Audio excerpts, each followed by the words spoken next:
So hello everyone and welcome to my channel Learning from Scratch. So last video में मैंने last जो बताया था वो था रोस्टर और टेबुलर फॉर्म या फिर सेट बिल्डर फॉर्म। इसका हम लोग छोटा सा क्विक रिकैप लेते हैं एंड देन आगे बढ़ते हैं। ठीक है, तो रोस्टर फॉर्म में क्या पढ़ा था हमने कि एलिमेंट्स जो होते हैं उसको हम लोग कैसे दिखाते हैं, listed, and the elements are being separated by comma. Separate किससे किया जाता है, कॉमा से, and enclosed within braces, this is called the curly braces. For example the set of all even numbers, even positive integers less than 7, तो 7 से छोटे positive integers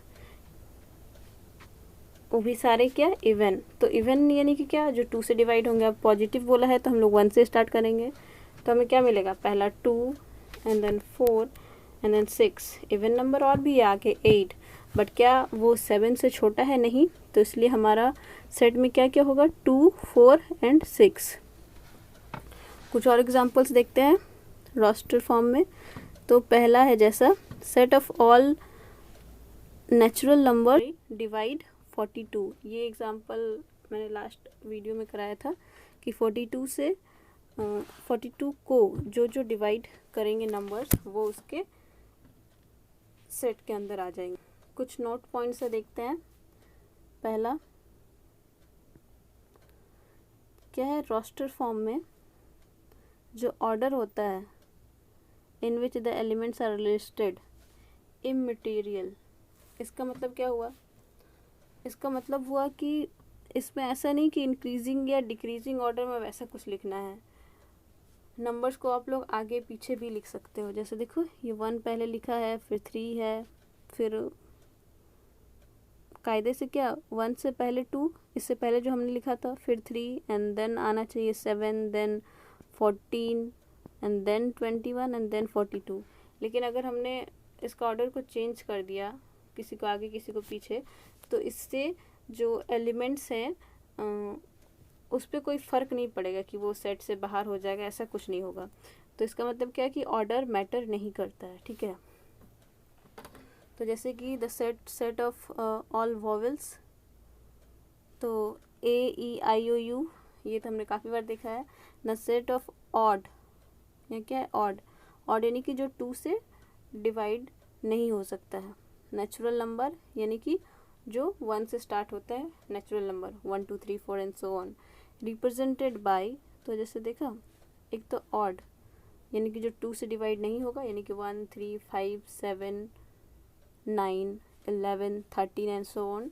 and क्या है, वो नेचुरल नंबर से, इसीलिए इसमें नेगेटिव्स को शामिल नहीं किया गया, क्योंकि -3 भी ऑड नंबर है। बट यहाँ बोला है कि natural numbers, and natural numbers तो 1 से स्टार्ट होते हैं, हमने अपने पहले वीडियो में ही देखा था। तो इसीलिए यहाँ सेट में एलिमेंट्स कहाँ से स्टार्ट हो रहे हैं, 1, 3, 5, 7, 9, 11 एंड सो ऑन। तो ये जो डॉट डॉट डॉट डॉट करके दिखा दिया गया है, इसका मतलब क्या है, जो डॉट्स है उसका मतलब क्या है, dots tell us that the list of odd numbers continue indefinitely. तो इसका डॉट हमें क्या बताता है कि जो ये लिस्ट है वो कंटिन्यू चलता रहेगा इन्फिनिटी तक। सो ये पहला नेट पॉइंट हमने देख लिया।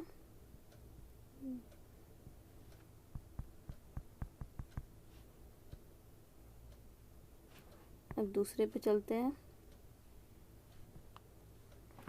It may be noted that while writing the set in roster form an element is not generally repeated। तो क्या होगा, रिपीटेशन नॉट रिपीटेड।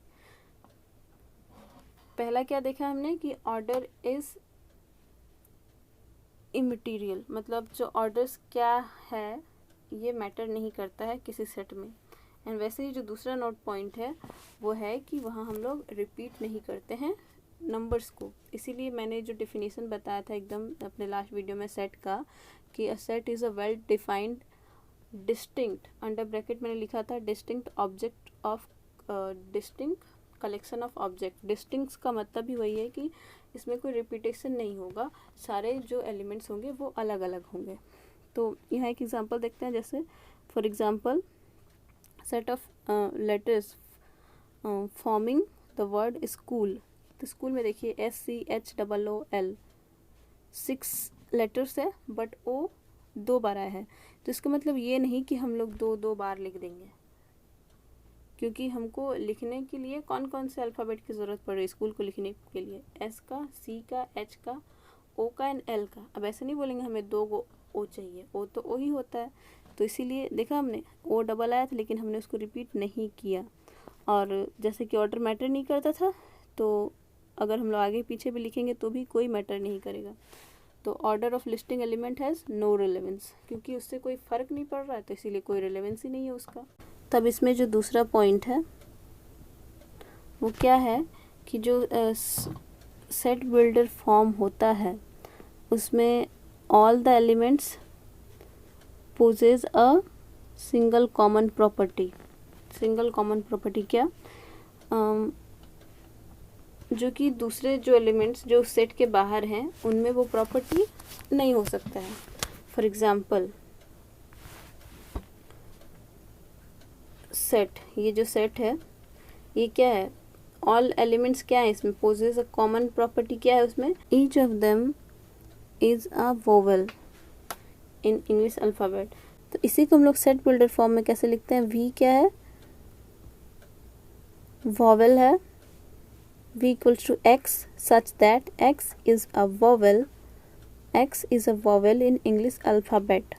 सो हमारा पहला एग्जांपल है, write the solution set of equation x square plus x minus 2 equals to 0 in roster form. तो जो solution है x square plus x minus 2 को हम लोग x minus 1 into x plus 2 equals to 0 लिख सकते हैं। इसका मतलब हमें x का वैल्यू क्या मिलेगा, x equal to 1 and minus 2। तो जो solution set of the given equation क्या होगा, कर्ली ब्रैकेट के अंदर 1 कॉमा माइनस 2। क्यों, क्योंकि हमें इसका क्या 2 सॉल्यूशन मिला, x equal to 1 and minus 2। और क्योंकि हम लोग रोस्टर फॉर्म में लिख रहे हैं तो कर्ली ब्रैकेट के अंदर कॉमा के साथ हमने लिख दिया। तब दूसरा देखते हैं, right the set x such that x is a positive integer and x square is less than 40। ये भी क्या हमें रोस्टर फॉर्म में लिखना है। तो हम लोग नेक्स्ट पेज पे चलते हैं। सो सॉल्यूशन देखते हैं अब। तो रिक्वायर्ड नंबर्स क्या होंगे, 1, क्योंकि 1 का स्क्वायर 1 होता है, इट्स लेस देन 40। 2 का स्क्वायर 4, 3 का स्क्वायर 9 एंड 4 का स्क्वायर 16, 5 का 25, 6 का स्क्वायर 36। अगर हम लोग 7 का स्क्वायर लेते हैं तो 7 का स्क्वायर हो जाता है 49, जो कि 40 से ज़्यादा है, और हमें कौन से एलिमेंट लेने हैं, 40 से कम वाले। तो इसीलिए जो इस सेट्स के एलिमेंट्स क्या होंगे, तो हम लोग ऐसे कर्ली ब्रैकेट के अंदर लिखेंगे किसको, 1, 2, 3, 4, 5 एंड 6 को। फिर हम लोग थर्ड एग्जांपल देखते हैं, right the set A 1, 4, 9, 16, 25 dash in set builder form. तो यहाँ कुछ दिख रहा है आपको, 1 है, 4 है, 9 है, 16, 25। तो ये देखिए, ये 1 का स्क्वायर है, ये 2 का स्क्वायर है, ये 3 का स्क्वायर, ये 4 का। सेट बिल्डर फॉर्म में हम क्या लिखते हैं, a equals to x such that x क्या है, स्क्वायर है किसका, 1 से स्टार्ट हुआ ना, एक तो इसमें पॉजिटिव नंबर है, 1 से क्या स्टार्ट होता है, नेचुरल नंबर। तो इसीलिए x इज़ द स्क्वायर, क्या देखा हमने, स्क्वायर है किसका, of a natural number. Alternatively जैसे हमने यहाँ लिखा है वैसे अगर हम इसको और भी एक तरीका लिखने का, जैसे इसको ऐसे भी लिख सकते हैं, a equals to x such that x equals to n square, जहाँ पे n क्या है, बिलोंग्स टू नेचुरल नंबर। ये देखिए साइंस यूज़ हो रहा है आपको, जो साइंस को मैंने आपको पहले ही अपने सेकेंड वीडियो में बताया था। अब हम लोग नेक्स्ट एग्जांपल देखते हैं। तो फोर्थ नंबर बोला, right the set 1/2, 2/3, 3/4 and so on in the set builder form. तो यहाँ आप क्या देख रहे हो, ऊपर 1 से 2 पे गया, फिर 2 से 3, फिर 3 से 4, 4 से 5, कहाँ तक गया, 7 तक। तो हमने क्या देखा, जो नीचे वाला है ऊपर वाले से एक बड़ा है, और ये क्या 1, 2, 3, 4, 5, 6 बढ़ते जा रहा है। 1, 2, 3, 4 क्या होता है, नेचुरल नंबर्स होता है ना। तो हम लोग सेट बिल्डर फॉर्म में कैसे लिख सकते हैं कि x इक्वल टू क्या है, x कैसा एलिमेंट है, जिसमें कि ऊपर जो एलिमेंट है उससे नीचे वाला एक बड़ा है, देखिए 1 से 2 1 बड़ा है, 2 से 3 1 बड़ा है। तो अगर हमने इसको n मान लिया और नीचे वाला फिर क्या हो जाएगा मेरा n+1, जहाँ पर कि n is a natural numbers and n is greater than 1 and less than equals to 6। क्यों? क्योंकि हमारा जो नंबर्स है वो नीचे क्या 7 से ज़्यादा तो गया नहीं है, तो और नीचे वाला क्या है तो n+1 है ना, यानी कि ऊपर n का वैल्यू कितना तक गया है, लास्ट 6 तक गया है। तो इसीलिए हमने यहाँ पे n को लेस देन इक्वल्स टू 6 लिखा है। एन ऐसा नहीं कि नीचे 7 आया तो 7 तक लिख देंगे उसको, क्योंकि नीचे वाला क्या वैल्यू है n+1 है। तब ये जो लास्ट का जो 5th नंबर बचा हुआ है, इसका एक्सप्लेनेशन तो वैसे दिया गया है नीचे, और इसके आपको पढ़ के ठीक से समझ में आ जाएगा। तो thank you for watching, do come again for more explanation. Thank you, bye bye.